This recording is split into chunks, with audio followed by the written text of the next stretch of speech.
Going on, everybody? What is going on?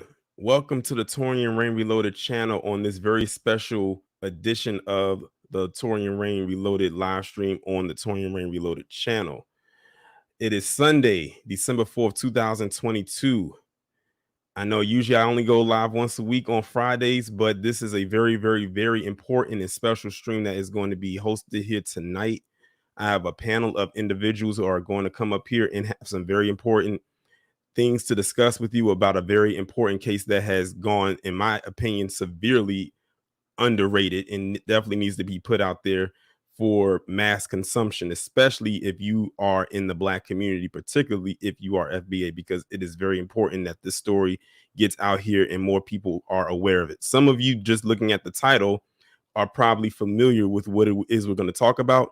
But for those of you who are unaware, and this is your first time hearing it, you are going to be, I would say, blown away by the information you're going to hear tonight about this topic. I myself heard bits and pieces about brother Othal Ozone Wallace a couple days ago from one of the people that you're going to hear about this evening, or we're going to hear from this evening a couple days ago. And just with what I've been hearing, via phone calls, text messages, and emails, it's a story that definitely needs to be put out there even more. So hopefully with this stream, you are going to get the full rundown, or at least a good chunk of it, of what you can expect to hear or going forward with this particular case, because it's definitely one that's going to have our eyes peeled on. If we can hear about all these other mainstream court cases that have been put in front of us for a very long time, this one should be no different. This one definitely needs our complete and undivided attention. So I'm seeing people are starting to slowly trickle into the room. I do appreciate that. But what I'm definitely going to need for y'all to do is hit that like button. Definitely hit that share button, because I need as many eyes and ears to hear the information that you are going to hear this evening. You're going to be hearing from a good few people that are familiar with this case. Some some you may not, but that's fine, because at the end of the day, we are all here to put out information about this individual who we feel is getting railroaded wrongfully. Unfortunately, this is not a trip that we haven't taken before. Before we actually get into it, I have a super chat that I will acknowledge. Shout out to JoJo, another person who, first of all, let me give a shout out to JoJo, because he was the one that reached out to me to want me to put this together. So shout out to him. And he sent a $10 super chat. He said, "Thank you, Torian Rain, for bringing awareness to ozone, hashtag free ozone." Most definitely. And also, if you can see by the banner on your screen, you see it says right there, to donate to the cause, go to the link, and it says othal.org. And that is a legit website. That is a website that has been put together by individuals who you will be hearing from tonight. So definitely do that. I would actually rather you hit that link, go to that link, than send me a super chat, because that's where the funds need to be directed to, honestly. But yes, come on in. People are starting to come on in right now. Give it about 2 more minutes and we're going to go ahead and get into it. I'm going to start at around 6:10.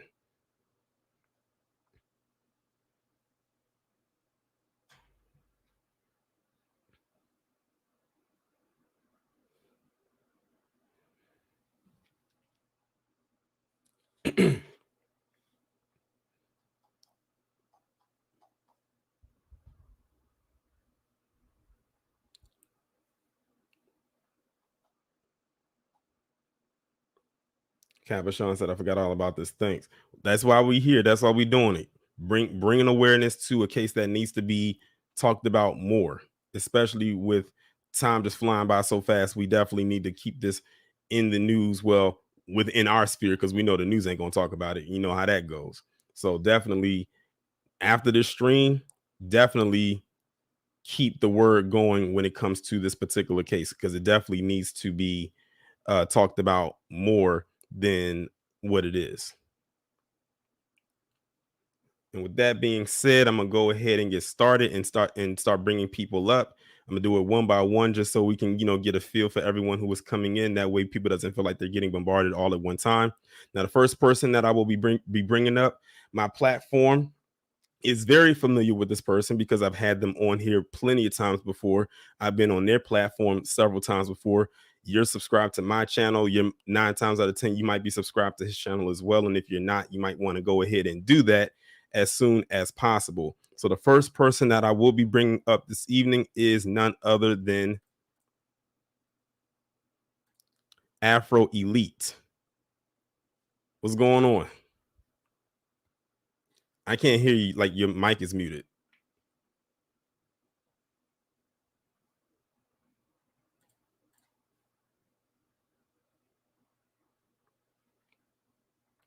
Sorry about that. Wait, say something. Can you hear me now? Yeah, I can hear you way better now. Okay. All right, My cool. mic was unplugged. B1 Torian, thank you for having me. This is a very important broadcast, so I'm glad to be a part of this. So shout out to you and shout out to everybody in the chat, everybody who's organizing, and everybody who's doing what they've done. I've done my thing on my channel because I believe this is a very important situation, not just for Ozone, but for his family and for the really the rest of Black society in general. This is a very important situation. I'm not going to say too much because I know you're bringing on other guests, but thank you very much for having me. Okay, cool. And before I go into what I wanted to say next, I wanted to also make sure that I play some, some clips or some videos so people can have a general understanding about what it is that we are talking about. Because I know people are visual. We know how humans operate. Sometimes they need to see something in order to get a feel and a grasp for what it is that we are discussing this evening.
All right, cool. So yeah, that was just like a little intro, an introduction to who Ozone is. But trust me, there is way more that will be shown. Just make sure y'all stick around for the next hour or so because it's definitely going to get even more heavier from there.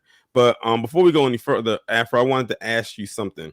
What is it about this case that actually drew you to it? Like what kind of appeal did it make to you that make you say, I want to look more into this, that I wanted to investigate it a little bit more? That's a great question. What made me look into this case is the fact that he made it. The fact that he was able to actually like live to see another day, because so often we have the smallest little scuffle, or it doesn't even take that much, and next thing you know, the race soldier is blowing the person away and the person doesn't get a chance to tell his side of the story. So in this very rare situation, our brother was able to make it. It shouldn't be rare that he was able to make it, but unfortunately it is. So he was able to make it and tell his story. So just based off of that alone, that made me very interested in seeing this case all the way through, and then finding out more about him, of course, later on after doing some investigation. But the fact that he was attacked, from what I saw in the video, it seemed like he was attacked, or not seem like he was attacked, and he made it. He made it to see another day. So that's what really, I guess, made me gravitate to this situation. Cool.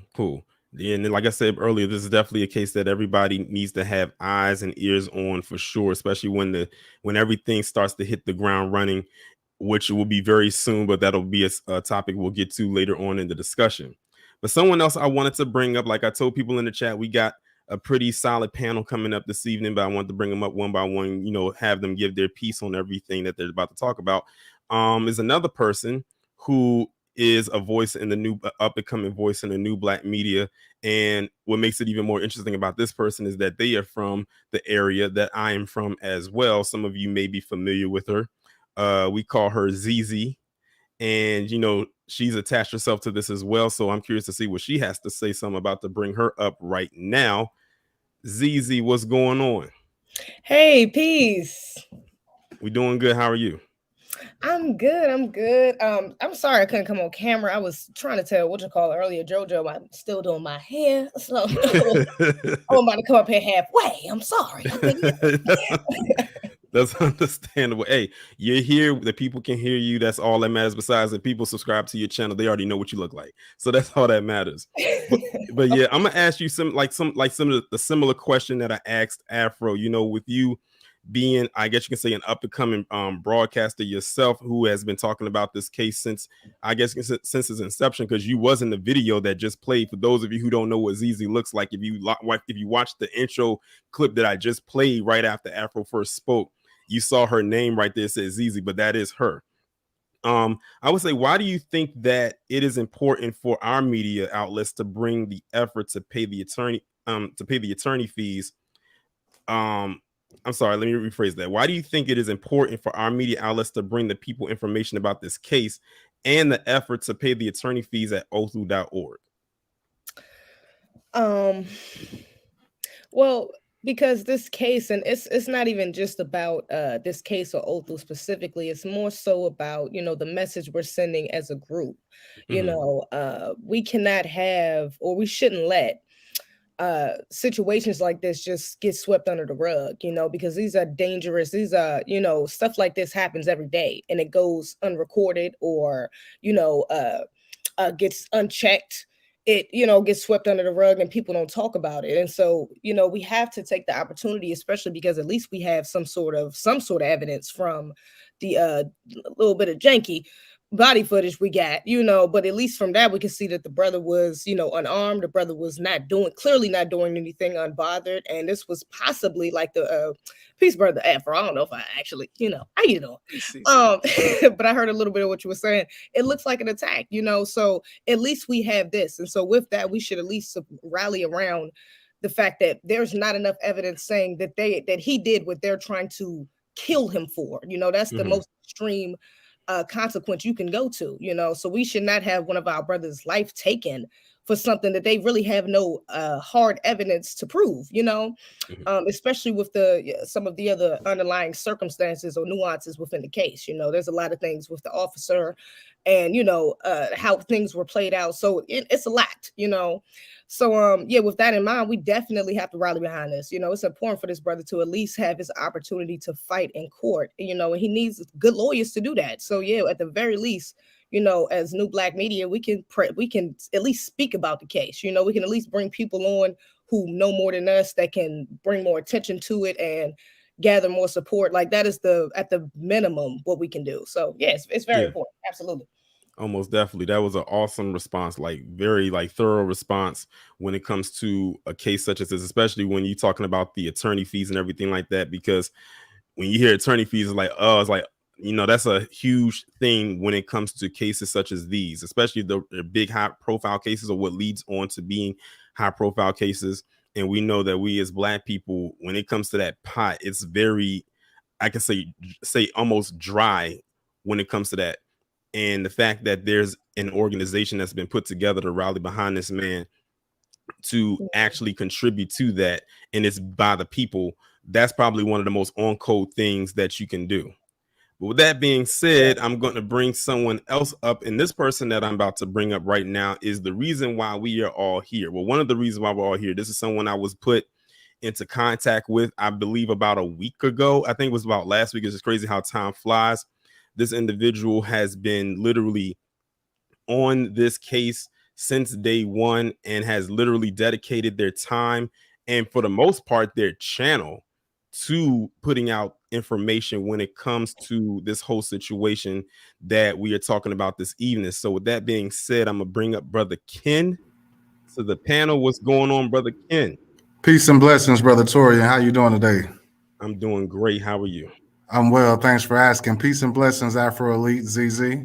Peace. Peace, brother. Yes, indeed. Yes, indeed. Yeah. But I'm definitely glad that you're here. I'm glad, like I said, I'm glad I was in contact with you. Like, we stayed in constant contact through email, Yeah, text messages, calls, all leading up to today. Like, we was right. like in constant contact, making sure that we had everything structured and everything definitely put into place when it comes to this case, because it is very important and we don't want anything to be half-assed. But with That's that right. being said, I want to say, ask you this. I would say that the goal necessary to finish paying the attorney fees in this case is small. This is big individually, but small in say like in a crowdfunding context. Yeah. What do you think it will take of this effort, and how many people do you think it's going to take to complete said goal? Right. So, like Sister ZZ said, and Brother Afro alluded to earlier, one of the main things that has to happen is, those individuals, how do we say it, new Black media, we really need to help for everyone, especially new Black media, to spread the message, let everyone know what's going on, and that we are gathered around at othal.org to raise the attorney's fees, to pay for the legal defense in this case. And we'll talk about that a little bit more in a second, but it's really important to understand that the police have a legal defense fund for when they shoot down innocent people in the street. So we thought it was only fair that we, the people, have a legal defense fund for when we are wrongfully accused of defending ourselves against police brutality. And so that's important as to why we're here and why it is that New Black Media needs to help with this cause. But we're not as far away as we may think or it may look, right? What's happening is all we really need, to be honest with you, especially right now, we've paid about 85,000 total. That's 45 from what was raised last year by the community. And then when we saw that we needed more funds, or we were going to need more funds, we decided it would be best to have a transparent process for doing it. So that's why we created a bona fide nonprofit organization, People's Legal Aid Project. We call it PLAP for short, so that we can continue to raise funds. And so we've raised about 40,000 or so this year with that. So over 85,000 has been paid to the attorneys already, right? And so we only have a little more than 100,000 to go. All we really need right now is, let's say, if 1,000 people gave $100, we could reach the goal. And even more important than that, if we don't have 1,000, let's say if we only had 300 people, we have what we call the Mighty 300 Challenge. Don't you know, all we really need is for 300 people to each raise $500 towards this goal. Some people give it themselves. Some people ask family and friends, and they give their own donation. But however you can do it, if you can get $500 in somehow, some way, we call that the Mighty 300 Challenge, and we can definitely reach the goal again then. And remember that this is set up so that if there's ever a situation similar in the future, we'll already be ready to help many, many more people. And so we think this is a domino that can help make a tremendous effect for the community. And for us, it's a win if we just can pay the attorney's fees. Cool. And I'm glad that you mentioned PLAP, because I wanted to show the audience, something about what PLAP is, just so they can get a visual of who that is and what it entails. Yeah. People's Legal Aid Project, or PLAP, is a nonprofit charitable organization established in Houston, Texas, with services available nationwide. PLAP raises funds for individuals who cannot otherwise afford effective assistance of counsel and may be facing the death penalty due to unjust charges for what may have been self-defense against police brutality. Join the movement today and help.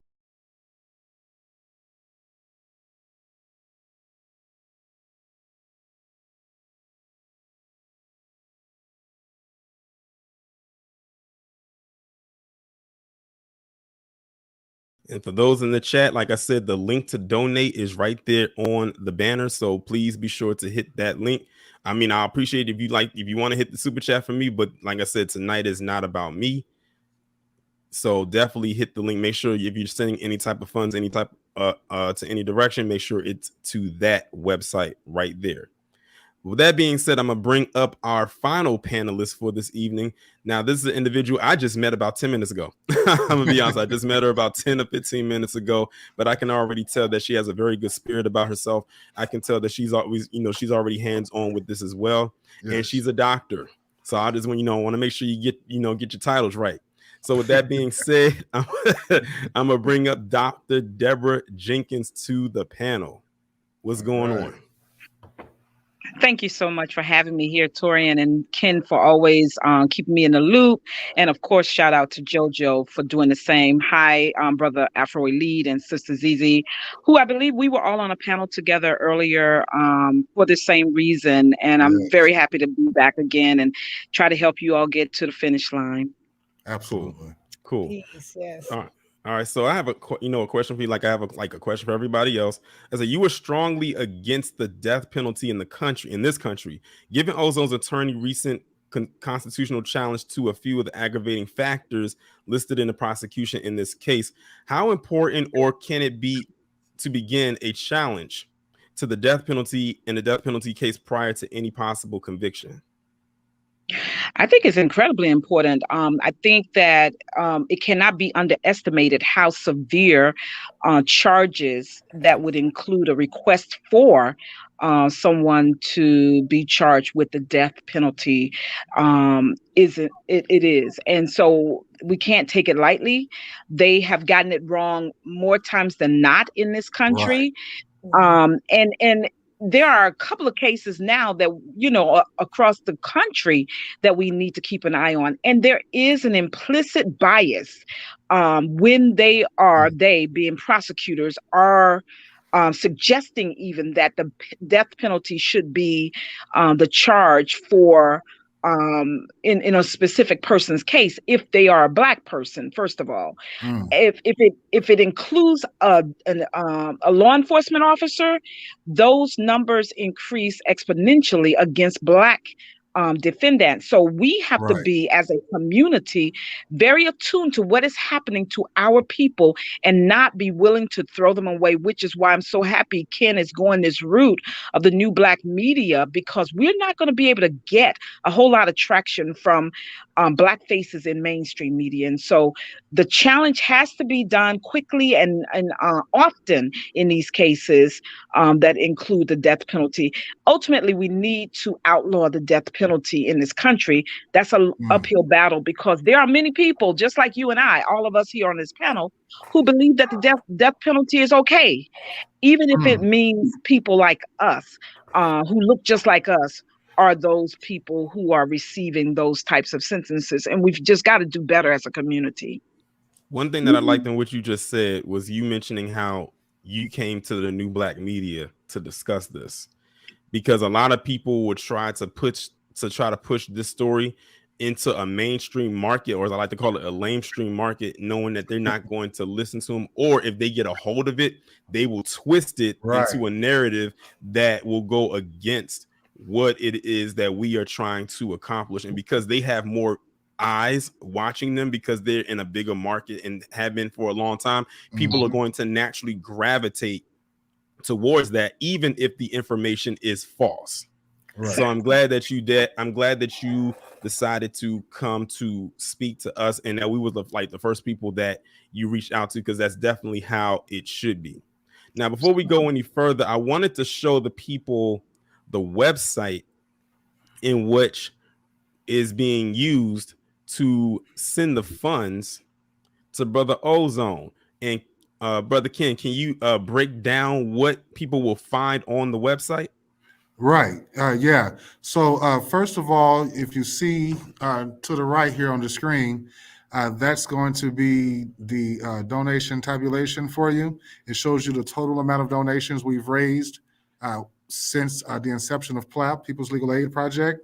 And it also shows every donor. You can also see the most recent donors. Shout out to the brother Keith B. That's what we were talking about, the Mighty 300 Challenge. He just dropped his 500 down. We've had several people in the community who've done that, 500, 1,000. They just drop it all down at one time. And we appreciate it. And Brother O definitely appreciates it.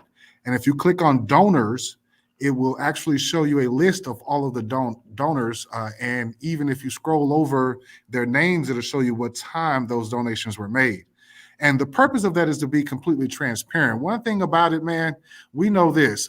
First of all, this is for the people, by the people. And we know one thing: if we, the people, are putting our money towards a cause, we want to know how much money was raised and where was the money spent. So we kept those things in mind when we created this website, and you will actually see it's more transparent than GoFundMe. Because although GoFundMe will show you every donation, what they won't show you is where the money goes. And we do show you that. So if you scroll down just a little bit more, you have what I call the scoreboard here to the left. To the right is the thermometer. We'll talk about that briefly in a second. But to the left is what I call the scoreboard. You see donations, fees, refunds, raised. So it has the total donations amount again. And then the fees, remember, those are just the fees from PayPal for us to be able to make credit card donations online, right? That's not any fee that PLAP is charging or anything like that. That's the PayPal fee for merchant services.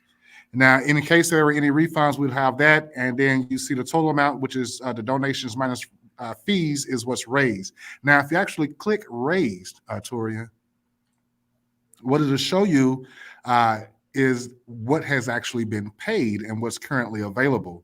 And so that paid, we're talking about what's been paid to the attorneys. And if you click on it, paid, it'll show you the payments to the attorneys. All right. And so you see that everything we said we were doing with the funds is actually being done with them. And also that gives me a chance to let you know that you do have an opportunity to select your preference when you donate. If you donate through PayPal, you can say you prefer to go towards the legal defense, his family assistance, or for individual assistance. And some people have put family. And one thing I want to do is give a shout out to the community. You know, school just started. This man is locked up in Volusia County. He's still there to this day. All right.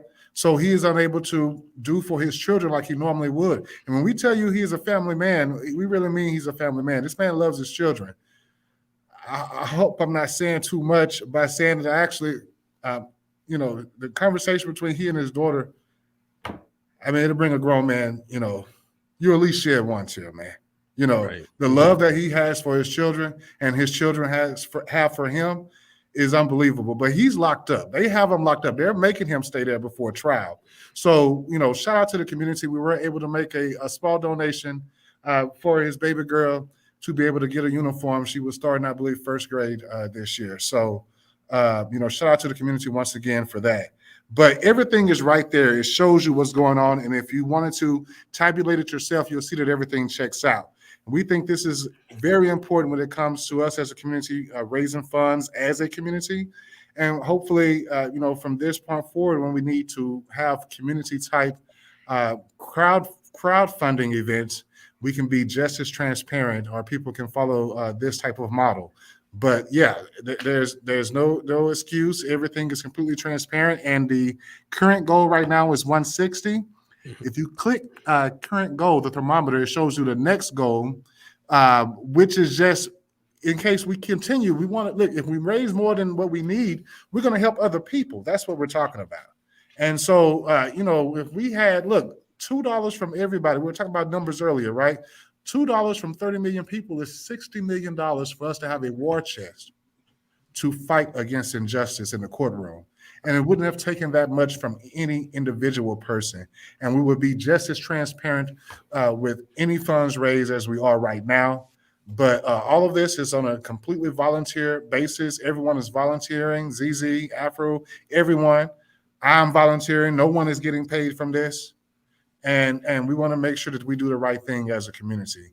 And below it, you can leave a comment. So that's the last thing we'll talk about from here.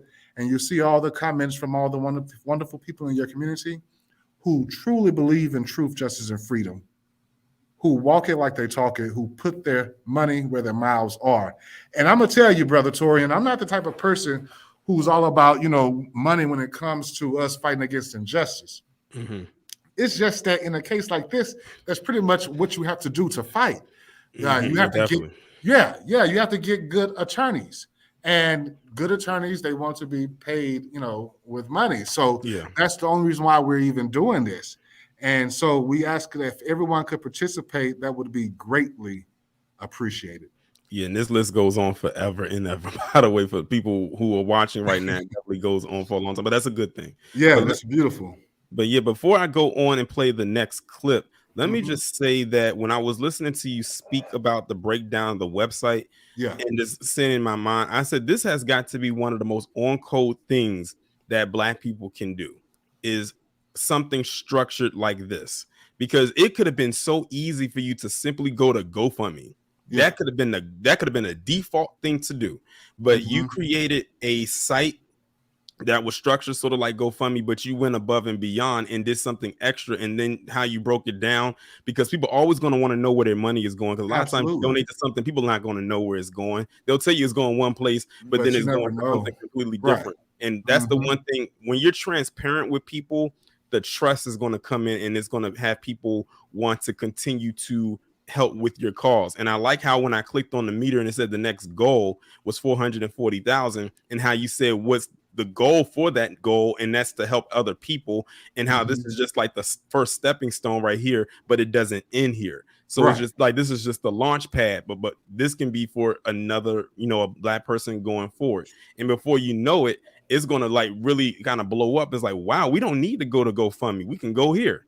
Right, exactly. And that's the thing about it. So for this case, with his attorneys, he has 3 attorneys now, right? He started with 2, and breaking news, they just added a 3rd attorney because of the efforts of the community, because of what you guys have been donating. And that 3rd attorney is the so-called death penalty certified attorney. So his attorney team consists of 3 people. Mr. Terry Schumacher is the lead attorney. And then Mr. Gary Wood is the death penalty certified attorney. And then Tim Probisco is the associate of Terry, who is also helping to work with the case. So that's 3 attorneys. So what that came out to a total of 200,000. 150 was for the retainer and 50 was for the death penalty certified attorney. And so that's how we get to where we are. And just let me say this real quickly, Brother Torian. The reason why we did the website like that, first of all, was 2 reasons. Number one, we didn't want any body trying to take our website down from GoFundMe for political reasons, right? And number 2, as far as the transparency, look, when we say it's for the people, by the people, we mean it. So that means we who set this up, we are the people too. And I don't know about y'all, but I donate my money somewhere. I want to know where it's going. Exactly. And so we made sure that we afforded the people that same opportunity. It's like your own personal bank statement in this cause. Exactly. And good point about the GoFundMe, because you don't own GoFundMe. If GoFundMe wants to snatch down your campaign, they'll do it in a heartbeat. That's right. So because you have control over this, you'll know where it'll always remain for sure. Yes. For sure. But now what I'm going to do is I want to go ahead and play this this clip from the body cam footage that some people, or a lot of people, are unfamiliar with. How's it going? Do you live here? What's going on? Do you live here? Why are you asking? What's going on? Sit down. Sit. Sir. Can you sit down? I'll talk to you. Okay, Stop. come on now. Sit. Come on now. Sit. Don't do this. Sit down. Why are you asking me, do Sit I down. live here? Do you live here? Yes or no? What's going on, though? Charlie 777. No, back up. Stop. Man. Stop, man.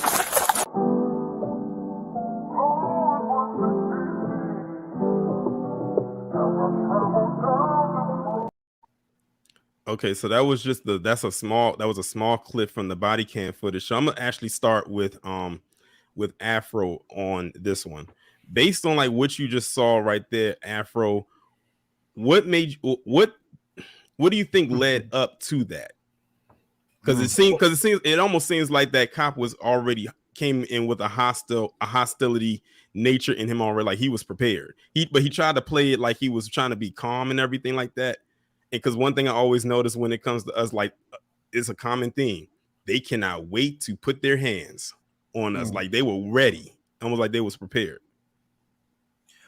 Well, the first thing is the fact I want to say there's a lot of people who impersonate police officers. We've had a case out here recently in Chicago where someone was doing this, and I said this on the broadcast that ZZ hosted on her channel.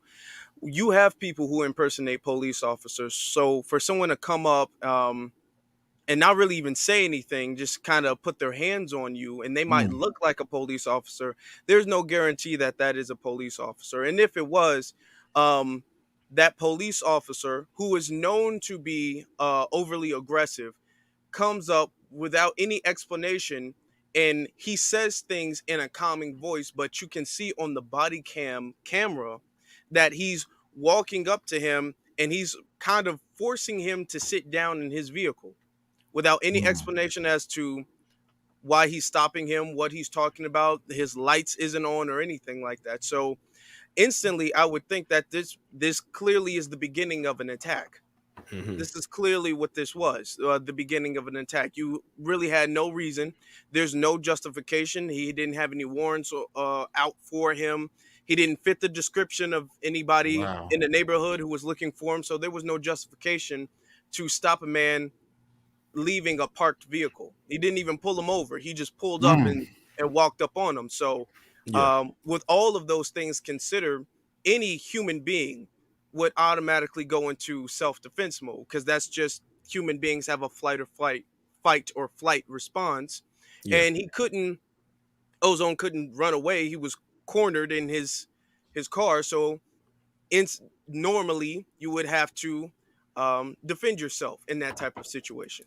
Yeah. And again, this happened in Florida, and y'all know, anyone who watches my videos knows that that state of Florida is like a whole nother land mass within itself. The way that place is ran like a zoo.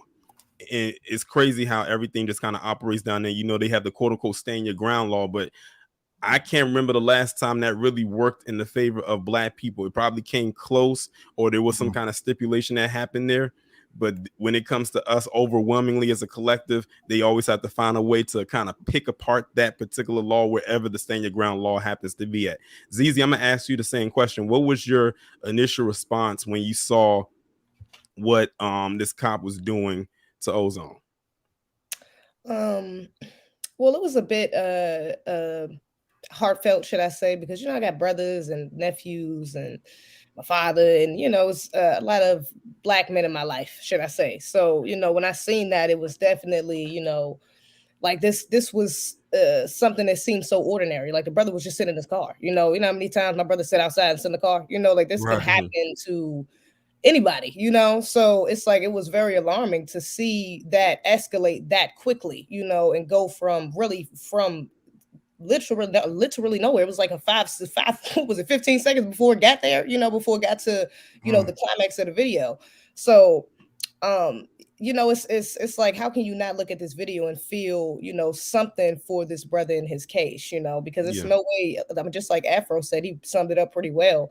The fact that he is in Florida, he's a Black man, okay, even his aesthetic with his dreads and things of that nature. Like, he's sitting in a car, it's dark outside, this officer comes up, you don't even know if this is an officer. Like, there's so many elements to why somebody would be triggered to, of course, be in self-defense. Why in the world? I'm sitting here on my phone and now I got somebody asking me to get out the car. That a white officer, a white man, is alarming. Number one, an officer at that possibly, like, that's obviously can go left quickly, as it did, so anybody in their right mind, especially a Black man, is going to become defensive, right, justfully so. So that was my initial thoughts. Like, this was the brother did the right thing.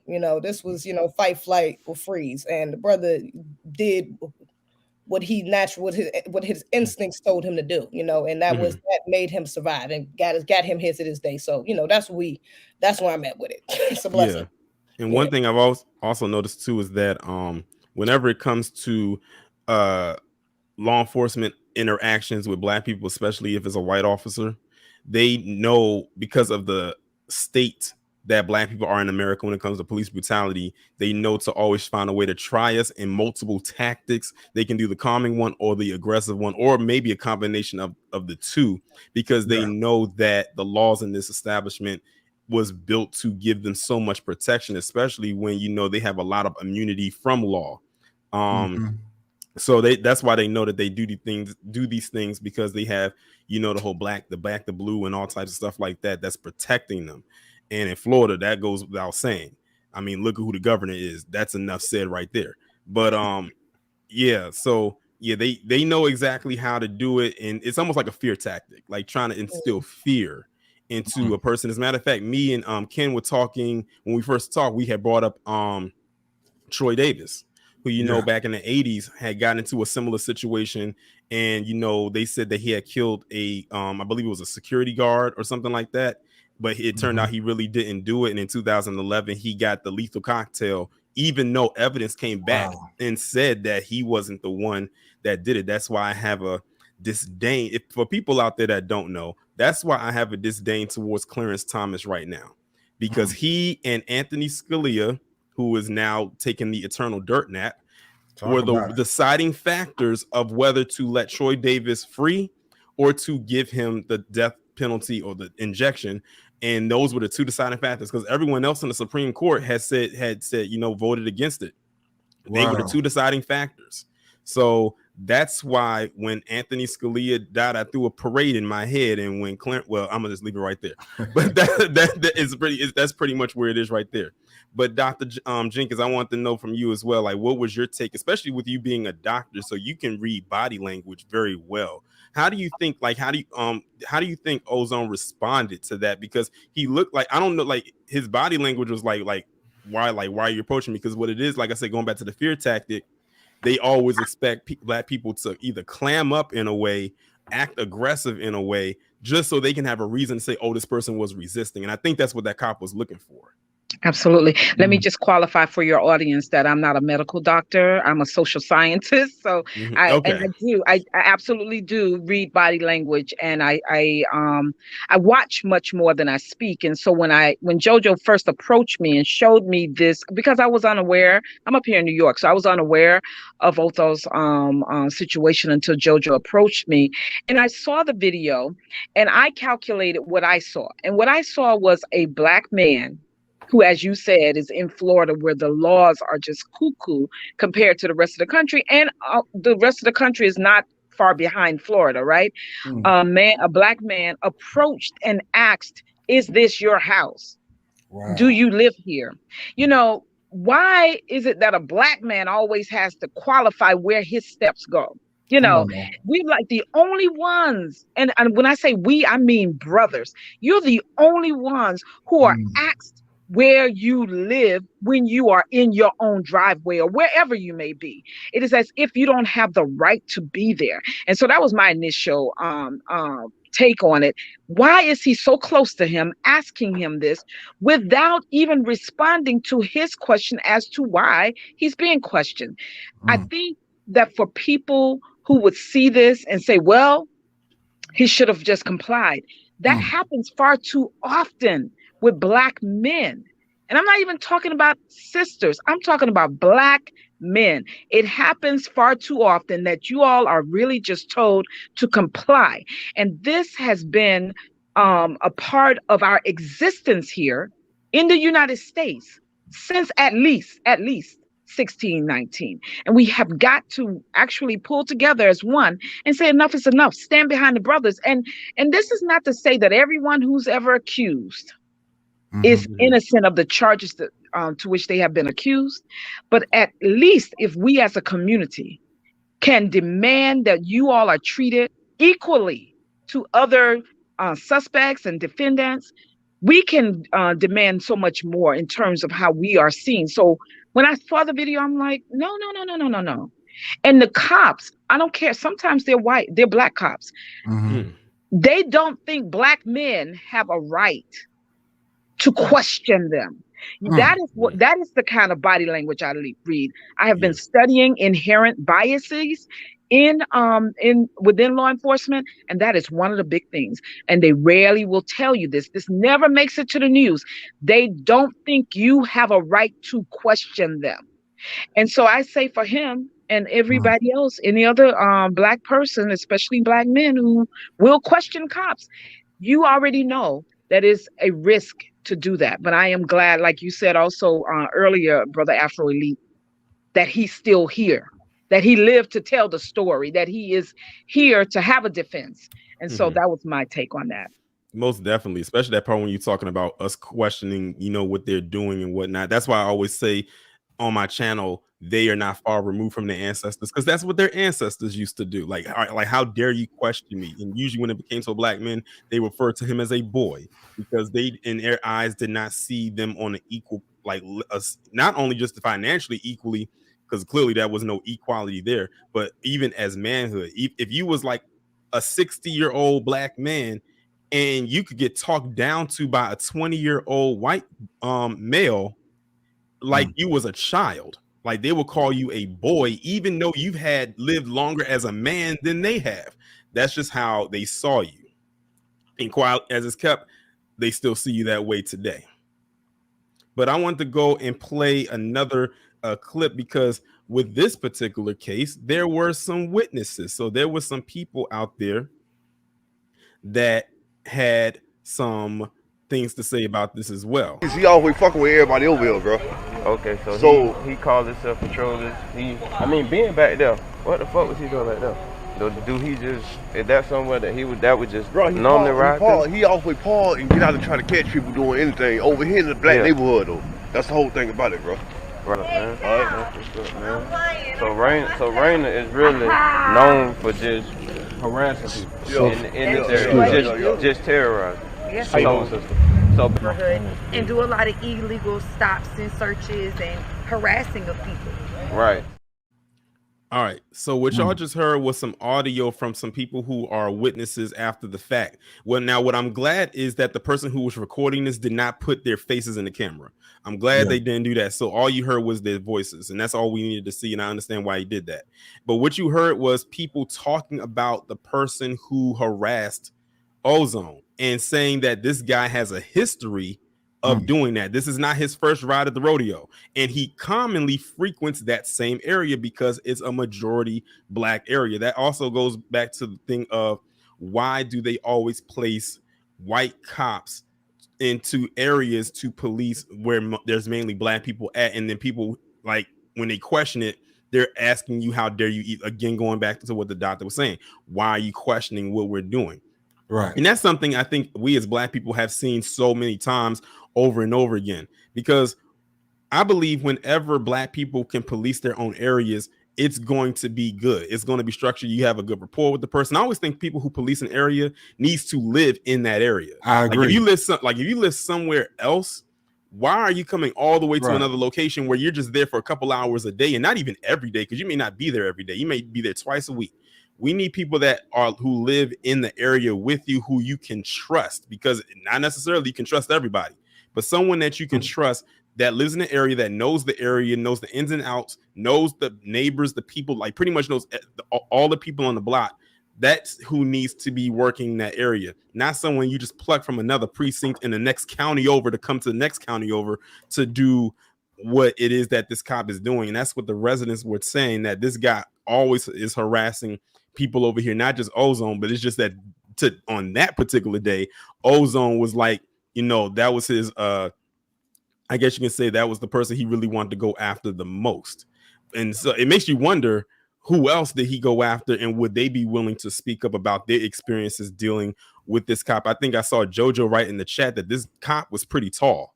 Jojo was saying that this cop was like 6'5" and that Ozone was like 5'8". So this guy also had a complex of, I'm bigger than you, so who are you to tell me, like in a physical stature, who are you to tell me or try to check me about what it is that I'm doing? Like, I have this authority, you do not. I have the gun, you don't. I have the badge. And it's the ego thing. It's almost like the Napoleon complex in reverse, because he's not short. Right. But yeah, what is your take on that? Man, look, you just unpacked a lot, and I can tell you this much. Like Brother Jojo said, the guy was 6'5", about 225 pounds, and it's the middle of the night. And honestly, I mean, let's just be honest about it. He had no reason to detain that young man from what we can see. I'm gonna tell you, Brother Torian, I have my law license in DC, right? Mm-hmm. And this video, the one thing that it seems that everyone says is that, hey, it didn't seem like he had a reason to be stopping him at all. And so once you don't have a reason to stop someone, they're not obligated to talk to you. That's the law. And if we take our rights away from ourselves, then we might as well not have any rights. And then, I know Dr. Jenkins said, some people say, maybe he should have just complied, But once again, if you allow a police officer to take away your rights, then, what are we fighting for? And so in that video, it showed to me that there was no reason for that young man, whomever that was, to be stopped. I know some people say it looks like our brother. For me, I say, hey, the prosecution must prove beyond a reasonable doubt everything that they are saying. So if they say that's him, they're going to have to bring someone in the witness stand to prove it. And in either case, you know, any person I would say would be reasonable in thinking that their life was in danger at that point. Middle of the night, 6'5", 225. And also, you're talking about no reason for being stopped. And you mentioned earlier, Brother Torian, about them playing nice versus good and sometimes both at the same time, right? Yeah. Well, what I saw in that video was an officer. First thing people want to say is he was being nice. He said, please sit or something. But he was prohibiting him from leaving the area. He was putting his hands on him. And then if you look closely towards the end, he is grabbing his shirt by the neck tied around the man's airwave. So, you know, to say that he was being nice, just because if I'm holding a gun to your head and I say, can you please sit down? I'm not being nice. And so, you know, we don't want to get caught up in this rhetoric. And we'll talk about the officer's information in a second, I guess, after we talk a little bit more about Brother Ozone. So I'll save those comments for that. But, you know, bottom line, when I see that video, man, I see all the other names and faces that we were not able to save, right? Yeah. I see Sandy Bland. I literally see her situation with that officer who took advantage of her on the side of a road in Texas. You know, I see Corinne Gaines. I see everyone who we have lost in this struggle for truth, justice, and freedom. So I say we could not be there to help them, but at least we can be here to help Ozone. So we want to start with this one. Most definitely, and definitely a great response to that. But I wanted to like play a little, I guess you could say a little transitionary clip right quick, you know, to really show another side of things. So I'm gonna go ahead and play that right now. I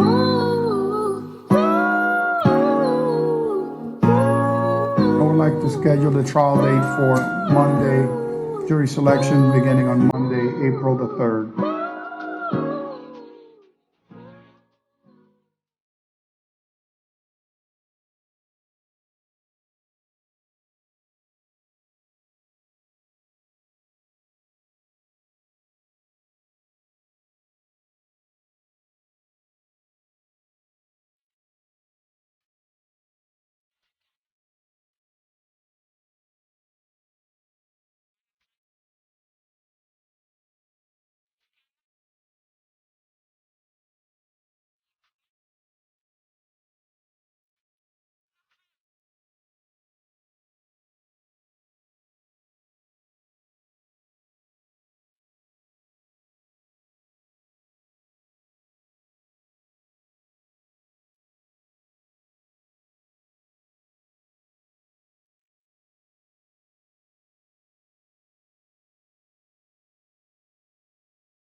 If you're a dad, please.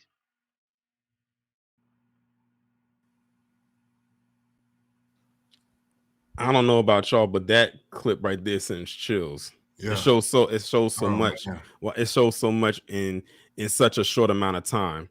But definitely, I'm, you know, again, this story definitely needs to be pumped out there as much as humanly possible. And I believe we are the ones that are going to be the ones that's going to have to do it again, because mainstream media definitely will not do it. Right.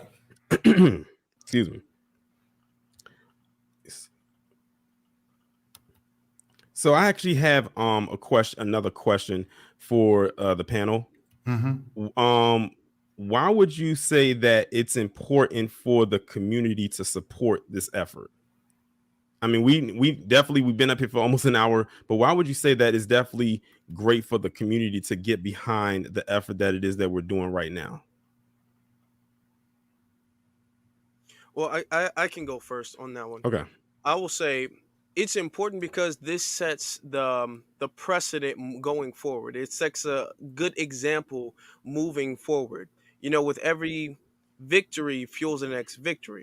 So the fact that our brother Ozone actually did make it to see another day, and the fact that he actually does get to see a trial, that's a victory in and of itself. So we as a Yes. community can bring this all the way home by allowing, by helping finance his attorneys and paying for him to really be free, completely free of the system, so he's not victimized in any way. And this will set the precedent moving forward that the stop and frisk, and if we get into a fight, the police wins either way. If you Right. defend yourself, the police wins. If you don't, the police wins. This will set the precedent going forward. It will be a good stepping stone going forward that the police is not going to win either way. That you will, if you do make it to trial, there will be a fair trial. Us, especially as Foundation Black Americans, we have a history of being railroaded when it comes to fair trials. We have a history Yes. of not receiving fair trials. So this can be a really good example going forward as to what we as a community can do for each other to see fair trials going into the future, and Most for our definitely. brother and his family as well too. Most definitely. And Most also, definitely. before we go on further, shout out to ZZ and Dr. Deborah Jenkins for coming up. They had to leave a little bit early. They had prior, engagements that they had to tend to. But I Right. definitely Right. appreciate those two ladies for coming up and lending their voice to the situation at Absolutely. hand. Salute to them. Most definitely. And Yeah. one thing that I would say, when it comes to this, is piggybacking a little bit off of what Afro said, is that everyone definitely deserves a fair trial. That's Everyone right. definitely, deserves a fair trial and see what actually comes up, especially when you are a Black person in America, and we know how they love to railroad us in the court system without the shadow of Mm-hmm. a doubt. For instance, not to take it off topic, but with a Tatiana Jefferson, they just Yes. did the jury selection for the man who killed her, and it was not one Black juror on there. Wow. It's not one Black juror on there. And this cop shot into her house while she was playing with her nephew and murdered her. Man. And you know what, Torian? I bet you he has a legal defense fund paying his fees. Most likely. And it's crazy because now we see why it took them so long to even get this thing going, because I was reading some more stuff into it as well, that the judge over that case was actually trying to work some stuff out, to try to have it be more balanced and whatnot. And that's what kept pushing it back. And then, of course, when it happened like in 2019. So, of course, they're going to try to make the people forget about it. They tend to love to do that. Yes. But yeah, so that was the latest that I heard when it came to her. So I said, oh, I know what's about to happen. They trying to make the fix be in. And this is Texas, another state that has a big issue. So, that's another one we'll be keeping our eye on as well. Yeah. And I'm in Texas, Oh, so you already know about it. So you well aware. Yeah, it's like a war zone down here. Yeah, so you definitely well aware of it. But I also wanted to play another video that shows Ozone in his own element, something that we know mainstream media never does, because whenever it comes to Black people, they always got to find a show us in a negative way.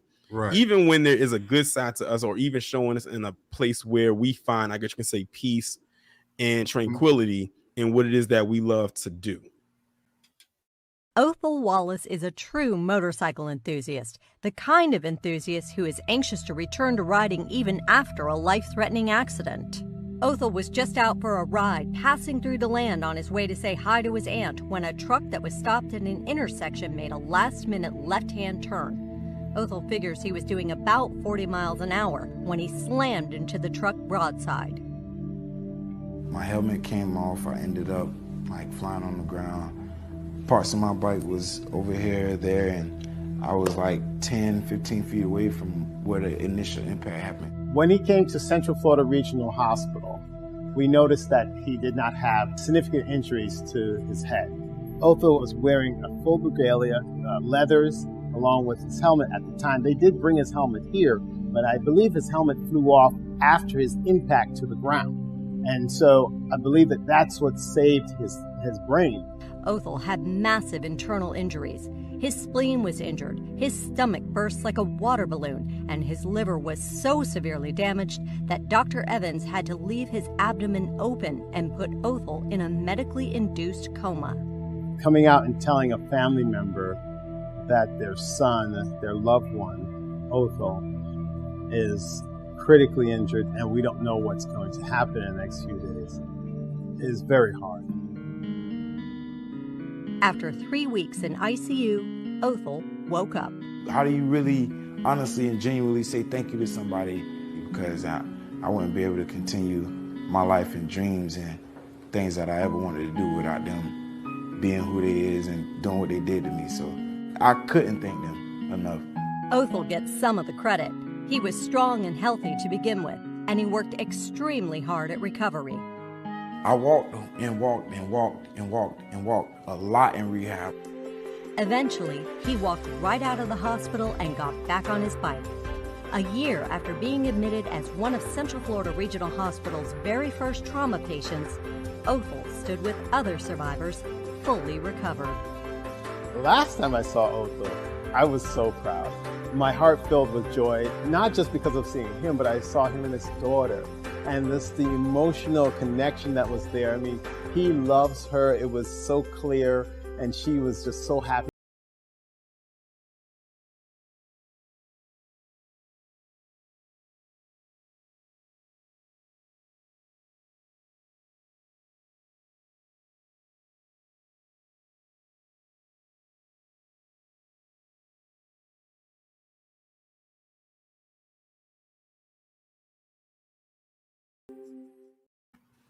I thought that was a very, very dope video right there. And it actually showed him riding on a motorcycle, which is something that he loved to do, and how he survived was something that could have easily taken him out.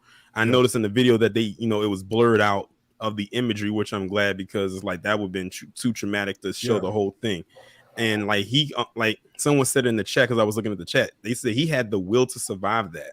He had the will to want to live and survive that. So we are definitely pulling through that he is going to survive and make it through this situation right here, because if you can survive something like that, a freak accident, then this should be, hopefully, a walk in the park for him. And this is historical, because I keep thinking into the future, saying to myself, what if he actually, pulls through this and he wins his case?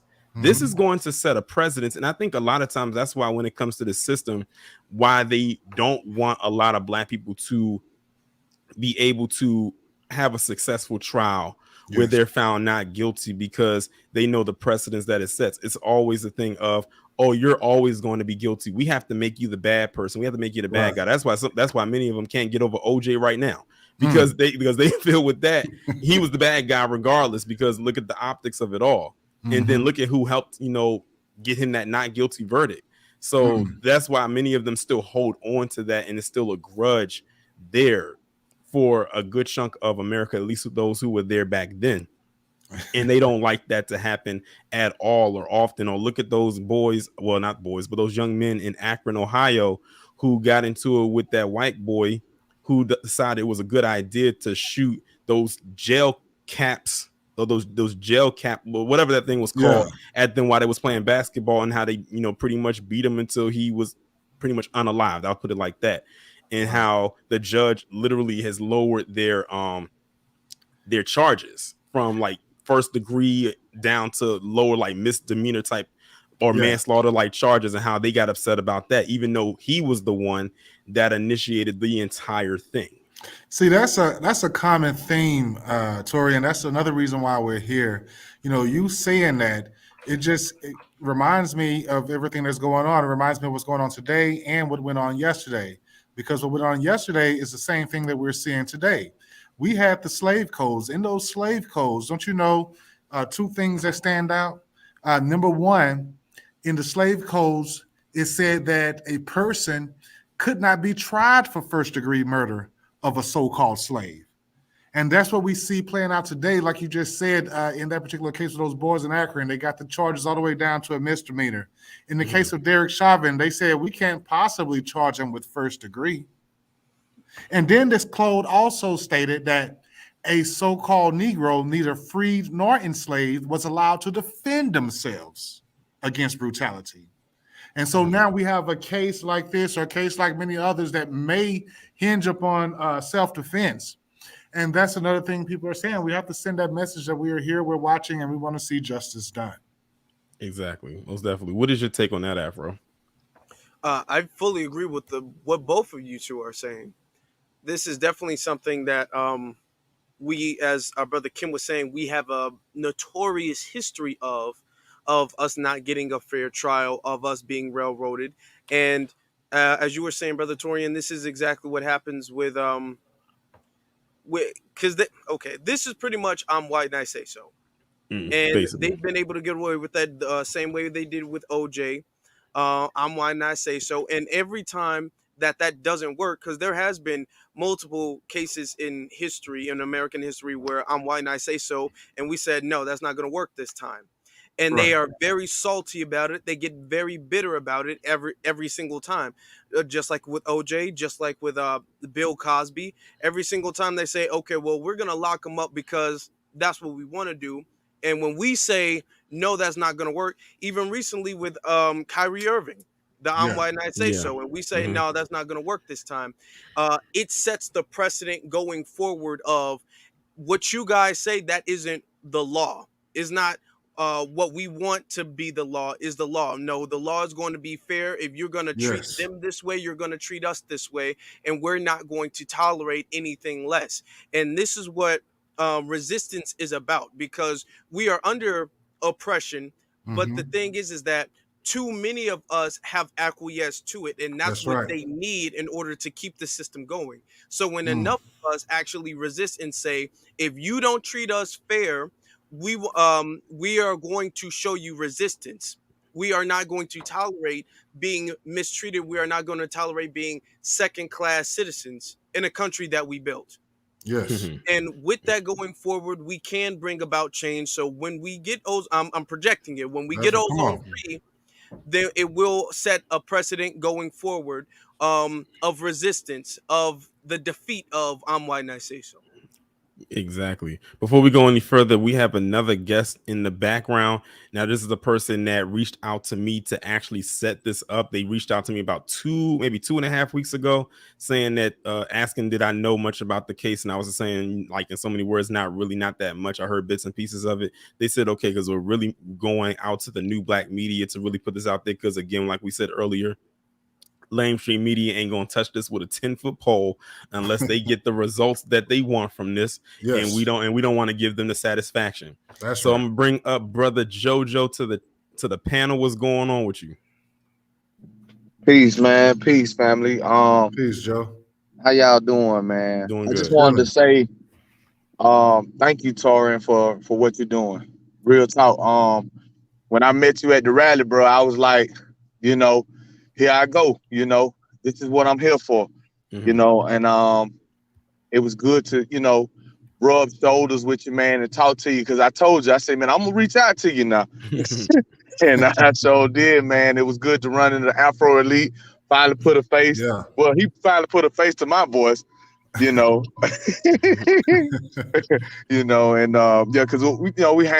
we hung out afterwards and stuff like that. I'm in the car about to go pick up some food, but I just wanted to tap in right quick and give a major shout out to all the people that have been continuing to believe in Ozone, have been continuing to support this case from day one, like Sister Watchman, Sister Dolores, Yana, you got Kathy B, you got the Sister Linus Sin, Sister Osted, you got Chandra, you got so many people that have actually been, putting their foot to the floor on this one, man. ZZ from day one. I appreciate Dr. Jenkins for what she's been doing. JL, she wasn't able to jump on today, but we give a shout out to her. People using their, what I'm saying, their influence to, galvanize attention to our brother's cause, because this could be any one of us, y'all. This could be anybody that's black, we could be in that predicament that he's in. And, I was speaking to him last week, man, and he wants y'all to know, man, that, y'all got him really believing now, man. He said, man, he almost gave up hope. He was almost giving up hope, man. He said, man, y'all have given me hope. I really believe. I say, man, look here, man, we can't give up on you. Ozone wasn't no dope dealer. Ozone wasn't no killer. Ozone wasn't no rapist. Ozone wasn't out there destroying his community. Ozone stood for justice. Ozone stood for empowerment, and Ozone protected his people. Yes. So they don't want to give the attention that that this should be getting, because he was a very positive symbol in our community as a black man. They don't want those images out there. And like I spoke to Brother Tariq. I said, hey man, let's make sure we get this out there, man. O's counting on you. So he's saying he's coming through in the clutch, so I'm just waiting on that too. So, I've spoken to everybody. I traveled around this country, just, touching bases, doing lunches, dinners, whatever, on the behalf of our brother, because I feel that if this was me, Ozone would be doing that same thing for me. I promise you. That's right. I promise you that. That's just how he is, man. So I wasn't gonna hold up too much of y'all time. Man, I appreciate y'all, man. Much love. FBA, B1, keep doing the dang on thing. Reparations coming. We're changing this thing, man, the narrative, man. And we're gonna get Ozone out, y'all. Yeah. We're gonna get them out. Y'all in that live chat, y'all continue to share this, man. You can follow me on Twitter. You can follow Ken on Twitter. I'm FBA JoJo on Twitter. Ken's on Twitter. Ken also has a YouTube channel. He'll give you all that stuff, but he's closely knit. He's the chairman of PLAP, and he administered this stuff, and I'm in constant contact with this brother. Me and this brother have built a relationship like brothers. We know each other, And man, I just say, man, peace, love, have a great evening, and thank you so much again, Terrain, for utilizing your platform to do justice, man, and bring attention to a brother that would have did the same thing for each and every one of us on this panel. Peace. Shalom. No problem. Glad you could come up. All right. So one thing that I think that we also need to discuss is the cop that was involved with this. And Ken, I think you pretty much have a good little rundown on who this cop is. But before you actually get into it, let me share the screen again so people can see who he is. Because no one knows, because a lot of people don't know what he looks like. But he definitely is out there. So this is him right here.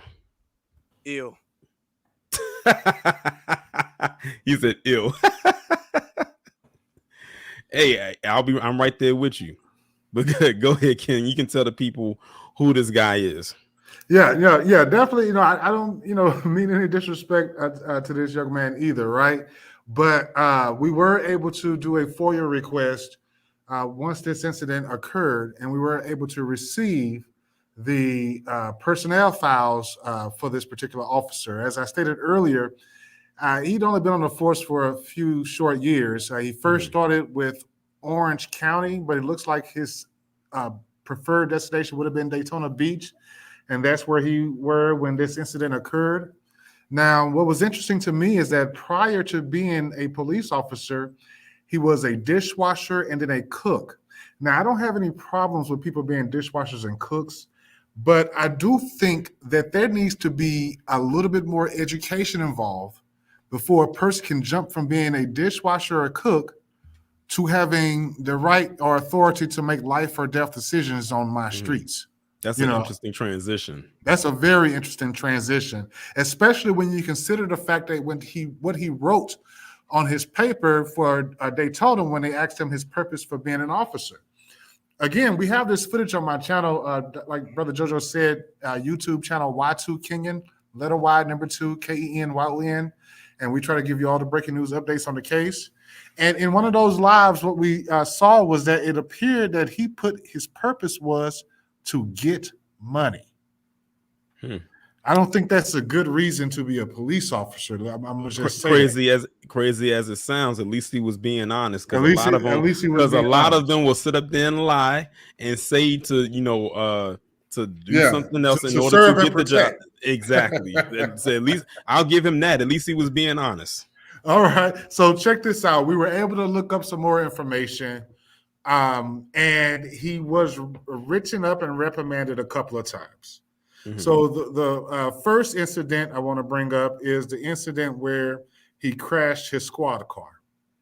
Now, this was in Port Orange, and I don't know if you have the image of that. You can bring that up if you want. But apparently what was stated is that he crashed his squad car into 2 parked vehicles. And if you look at the image of those vehicles, to me, it appeared to be at a local bar. All right. Now, of course, he between Daytona and Orange, he was written up several times, of course, for missing court and different things of that nature. But another interesting incident was when he was written up at Daytona Beach. He put out an APB for his wallet being missing. No, his wallet being stolen. And it had his badge in it, right? So they sent all these emergency vehicles out because a cop's badge was stolen. He was at a gas station. And guess where they found his wallet? On the roof of his car. He was pumping gas and I guess forgot he put his wallet on the roof of his car. This is what happens when you go from being a dishwasher to a cop. So now, Brother Torian, this last incident is probably what's most intriguing as it pertains to the instant case. He was actually reprimanded for a prior bad arrest. Now, the footage for it is kind of long, but we were able to obtain the body cam footage. Yeah, and I'll play that after you explain it. Yeah. So what happened was he and his guest partner ended up taking down this guy, and they did it the wrong way and for the wrong reasons. And the guy ended up with his head busted. And in the report, it was written that he should have waited and called for EMS as opposed to trying to physically remove something from the young man's mouth. So he had already had a problem of putting his hands on people. And the last guy that this happened to got his head busted. And it was recommended that he receive more education and training, on how to effect a proper arrest or contact citizens. Wow. Yeah. But what I'm gonna do now is I'm gonna play that clip that Ken was talking about when it came to the bad arrest. Mm-hmm. It's the clip is 5 minutes, but I'm only playing it up to a certain part though.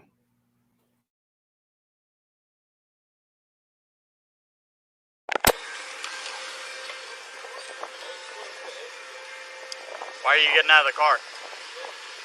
Stay in the car. So that's him you hear, whose voice? Roll the window down.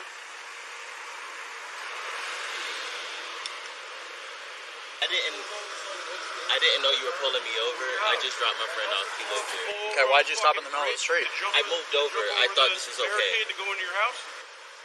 Okay. You got your ID on you? No, sir. This is my dad's car. Car that I smell right now. Give it to me. Before I rip you out and search for it, just give me the weed. Don't play dumb. We smoked, but that wasn't in the car. Your license is good? No suspensions, anything like that? I may have a ticket. That's it. I just wanted to. Is your license suspended? Is what I'm asking. Yes, sir. Stupid when I can smell it coming from the car. How long has your license been suspended?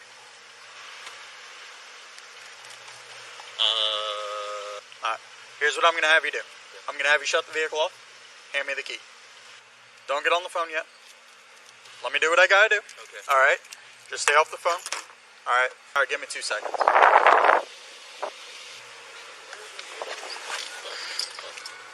Yeah, so the language they used in here was unbelievable to me, by the way. 3 Charlie 52 Teletype Q. Very unprofessional language. Stand by 1 second. Hey, bud. What'd you just put in your mouth? Oh, no. Spit it out. Don't be a fucking idiot. Don't be a fucking idiot. What'd you just eat? You're full of shit. Spit it out. Spit it out. Spit it out now. And I'm gonna stop it right there because that's when it gets really intense. But y'all can pretty much gauge where this was headed. Yeah. But yeah, that's the former dishwasher that Ken was just talking about. That's him. And you can, and like you said with the language, like he said, don't be an effing idiot. Don't be an effing idiot. They love to throw their weight around like they're more than what they actually are. And of course, like you said, they like to get extra aggressive. And if you notice, the person he got aggressive with, that was a white guy. Mm-hmm. That was a white guy. And the person driving was a black guy, but he got aggressive with the white guy. I can almost imagine what the rest of that video contains. Remember, that video is like 5 minutes long. That was only like 2.5 minutes, which y'all just saw. And yes, G said in the chat that escalated quickly, and we see why it escalated quickly. We see who the person was when it came to it. This is who we're dealing with. This is what we're dealing with. This is why we can't let Brother O face this trial alone. We have to help him, Yeah. But I wanted to ask, I guess you could say one last a few of the last things as we're starting to wrap this thing up is the court date. And Ken, I know you're aware of when the next court date is. You was telling me over the phone when the court date is, or when the next court date is. It's actually coming up really, really soon. Really soon. His next court appearance will be December 28th, 2022. So we're trying to make as much noise as we can right now, you guys, to really make this young man feel good when his next court date comes up and raise as much funds at othal.org as possible. And things are really, really heating up. His attorneys, Mr. Gary Wood, the death penalty certified attorney, just threw like a slew of motions at the prosecution, trying to strike 3 of the aggravating factors they listed as the death penalty. And I'm telling you, we just did a show over there on my channel about that. You guys have to watch it because it is unbelievable some of the things they say. Here's one of them. We'll just say one here. One of them they put, Tori, is that they claimed that our brother was a part of a criminal gang. And I guess that's why this happened the way it happened. I don't know what gang they could have been talking about. He is certainly not in any gang. That is very laughable. But to me, at this point, they're borderline saying every black person is in a gang, or they know that there is that misconception out there about some of our people. And if they can just throw it out there, maybe it'll stick to the jury. Exactly. Yeah. And I believe that you was also telling me that the trial is set to begin next year, like next April. April 3rd, 2023 is when the judge has set tentatively set what he would like for the voir dire to start. That's when they start picking a jury. Okay. Speaking of voir dire, once again, his attorneys have also filed some motions asking for some additional preemptory challenges, and they're going to seek to have the jury sequestered in this case. Mm-hmm. Yeah. Like I hope y'all are like listening and realizing how long of a process this actually is. Yeah. It's not one of those things where it just happens in a vacuum and boom, here we are. That April 3rd is just to pick the jury. That's not the actual start of the trial. So who knows? The trial might start probably in the summer. So, it's a long process. That's why we have to stay adamant and stay on top of it, because mainstream media, again, is not going to talk about it. That's why I'm glad that I had this panel here, because I would not have known any of this if it wasn't for especially Brother Ken, because he really has a lot of the information. He's really staying on top of it. And I'm sure that as more stuff comes down, he's going to definitely keep me updated when it comes to this. And I'm telling y'all right now, this will most likely not be the last time that you hear from Brother Ken on my channel, because I told him that if there was any time that he wanted to come up and speak or give updates when it came to this, and it doesn't even have to also even necessarily be a live stream like this. It could be a pre-recorded type of thing where we're just talking to each other and I just upload it as a pre-recorded video and we can go about it that way. But most definitely, I'm glad that you are staying on top of this. I'm glad that you also have a crew around you that's helping you as well, because this is not a one-man show. This definitely takes like they said, it takes a village. Yeah, it takes a community for sure in order for something like this to stay out there for our people to be aware of. And I'm glad that you came up, Afro, ZZ, Dr. Jenkins, all of y'all came up and educated myself, as well as my audience about what's going on, because like I said, a lot of people are unaware of this story and of this case, except for what they probably heard, and what they probably heard is most likely not even all the way factual. Right. So it's good to have people on here who know what it is that they're talking about, and those who work very closely with those connected to this. Well, thank you for having me. I want to thank you for having me. Oh, no doubt. Afro, you listen, you like a regular over here. So like I said, the people already know who you are. So it's like it was nothing, for you to come up here. But I am glad that you was able to carve out a little bit of your Sunday evening and pull yourself away from that that mumbo sauce. I just had to throw that in there. I just had to throw that. Oh my God. He just had to show. But yeah, I knew you were gonna bring it up. I put it right there because I knew you were gonna bring it up. Right. But most definitely, I'm glad that she was able to come up and lend your voice. ZZ, I'm glad she was able to come up. Dr. Jenkins, definitely, and I'm telling, and it's way more people than just who y'all heard from today. That's why y'all need to go and subscribe to Brother Ken's channel. Tell him what the channel is again. Y2 Kenyon, letter Y, number 2, KENYON. Let me type that in the chat. Appreciate it. While you're doing that, brother, listen, you kept mentioning that lamestream media. Let me tell you something about these people. Now, they had been covering this case. Every time he goes to trial, they'll come out there and they'll come out with something negative, right? Mm-hmm. This last time at trial, the thing they were saying that was so negative, they couldn't say it anymore. All right. Mm-hmm. His death penalty certified attorney was on the team. And do you know we heard nothing from these people? Somehow I can believe that. Absolutely nothing. When there was nothing negative to discuss, they stopped discussing it. So we must be moving in the right direction. And that means it's time for we, the people, to pick up the case and sing it from the rooftops, you guys. We're going to make history on this one. Most definitely. This is going to definitely be in the history books. I wouldn't be surprised if this case goes the way that it was. Don't be surprised if in a couple years you get a call from a streaming platform like Netflix asking to do a documentary. Yeah. I wouldn't be surprised, because like they love a good story like that. Anything that could bring them ratings. I'm like this: if they can bring back a live Jeffrey Dahmer, that man's been dead for years, then this would be perfect for them as well. Yeah. But we are about to close out, gentlemen, and chat. Do any of you have any final words that you would love to say? I just want to thank you. I just want to thank you again, Torian, for having me and all of the good work that you do. Shout out to you. Shout out to our brother Ken. Shout out to our brother Jojo. Shout out to ZZ. Shout out to I was be here all day giving shout outs. Really? Shout out to everybody who's contributed, and free Ozone. Just make sure we keep this story alive to help our brother get some justice. No doubt about it. Our brother Torian, thank you so much for bringing this story and information to the people. Shout out to everybody. Brother Afro Elite just said, and definitely shout out to Brother Afro Elite.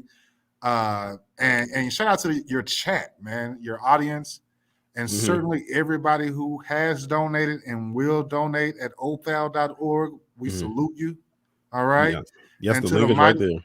Yeah, those are leaders. To the Mighty 300, to the Mighty 300 committee, everybody, some of them prefer to stay in the background, but they're doing just as much work, if not more work, than anybody else you see in the foreground. So shout out to each of you. You know who you are. We love you. let's stand as one, you guys, and free Ozone. Exactly.